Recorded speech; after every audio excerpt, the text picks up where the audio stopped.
സുത്രാമാദികളോട്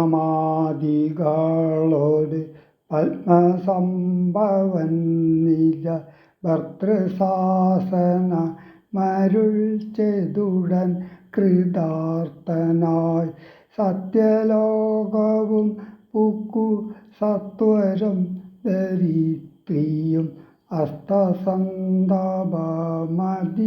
സ്വത്തയായി മരുവിനാൾ. തൽക്കാലി ഹരിപ്രമുഖന്മാരാ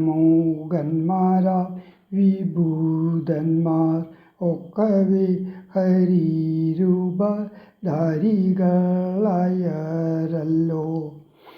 മനുഷ്യഹരി സഹായാർത്ഥമായി തതസ്തതോ മനുഷ്യ ഹരി സമ വേഗവിക്രമത്തോടെ പർവ്വത വൃക്ഷോപല യോധികളായുന്നത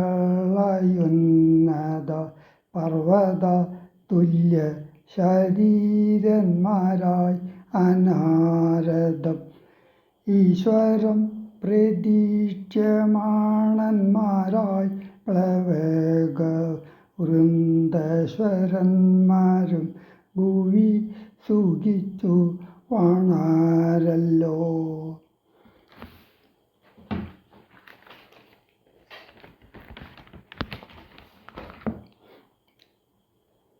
തുഞ്ചത്ത് രാമാനുജൻ എഴുത്തച്ഛൻ്റെ കാലഘട്ടവും അന്നത്തെ സാഹിത്യവും 400ഓളം സംവത്സരങ്ങൾക്ക് മുമ്പാണ് ജീവിതകാലം. തുഞ്ചത്ത് എഴുത്തച്ഛന് ഭാഷാസാഹിത്യത്തിൻ്റെ പിതാവെന്നും കേരളീയരുടെ ഗുരുവെന്നും പറയപ്പെടുന്നുണ്ട്. അധ്യാത്മരാമായണവും മഹാഭാരതവും കേരളീയർക്ക് ഉണർച്ചയും ഉയർച്ചയും നൽകി. അദ്ദേഹം ഭാഷാവൃത്തങ്ങളാണ് രചനകളിൽ സ്വീകരിച്ചത്. മുൻപൊക്കെ സംസ്കൃത വൃത്തമാണ് ഉപയോഗിച്ചിരുന്നത്. എഴുത്തച്ഛൻ്റെ സാഹിത്യത്തിൽ ശൃംഗാരമോ ലളിതമോ കാണുകയില്ല. ശാന്തവും സർവമനോരഞ്ജകവുമായ ഒരു വിപ്ലവം അദ്ദേഹം സാഹിത്യ സാമ്രാജ്യത്തിൽ വരുത്തി. ബാലകാണ്ഡം തുടങ്ങുന്നത് ഇഷ്ടദേവതാസ്തുതിയോടെയാണ്. അധ്യാത്മരാമായണം മുഴുവൻ തന്നെ കിളിയെക്കൊണ്ടാണ് പറയിക്കുന്നത്. അതുകൊണ്ടാണ് കിളിപ്പാട്ട് എന്ന് പറയുന്നത്.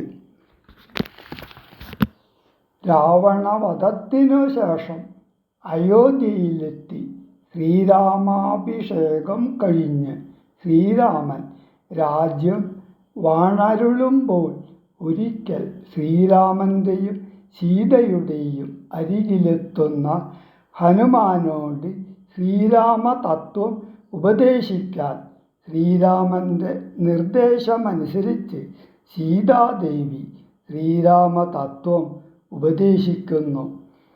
പിന്നെ ശ്രീരാമൻ ഹനുമാന് ബ്രഹ്മജ്ഞാനോപദേശം നൽകുന്നു. ശേഷം ശിവൻ കഥ ആഖ്യാനം ചെയ്യുന്നു. മഹാവിഷ്ണു ശ്രീരാമനായി അവതരിക്കാനുള്ള കാരണമാണ് ആദ്യം പറയുന്നത്. അധർമ്മത്തെ ഇല്ലാതാക്കി ധർമ്മത്തെ സ്ഥാപിക്കലാണ് അവതാരോദ്ദേശം. അധർമ്മം വർദ്ധിക്ക കാരണം ഭൂമിദേവി ബ്രഹ്മാവിനെ സമീപിക്കുന്നു.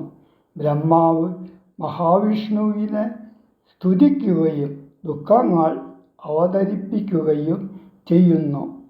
മനുഷ്യനാൽ ഒഴിഞ്ഞ് വേറെ ആർക്കും തന്നെ രാവണനെ വധിക്കാൻ പറ്റുകയില്ല എന്നും വിഷ്ണു ഭഗവാൻ തന്നെ മർത്യനായി അവതരിച്ച് രാവണനെ വധിക്കണമെന്നാണ് ബ്രഹ്മാവ് ഉണർത്തിക്കുന്നത്. അയോധ്യയിൽ ദശരഥ രാജാവിന് ശ്രീരാമനായി മഹാവിഷ്ണു അവതരിക്കും. പിന്നെ ഭരതൻ, ലക്ഷ്മണൻ, ശത്രുഘ്നൻ തുടങ്ങിയവരായും അവതരിക്കും എന്നും ഭഗവാൻ അരുളി ചെയ്തു. ദേവന്മാർ കാനനങ്ങളിൽ വാനരന്മാരായി അവതരിക്കണമെന്നും വിഷ്ണു ഭഗവാൻ ബ്രഹ്മാവിനോട് അരുളി ചെയ്തു. സീതാദേവി ജനകാലയത്തിൽ പിറക്കുമെന്നും വിഷ്ണു ഭഗവാൻ അരുളി ചെയ്തു.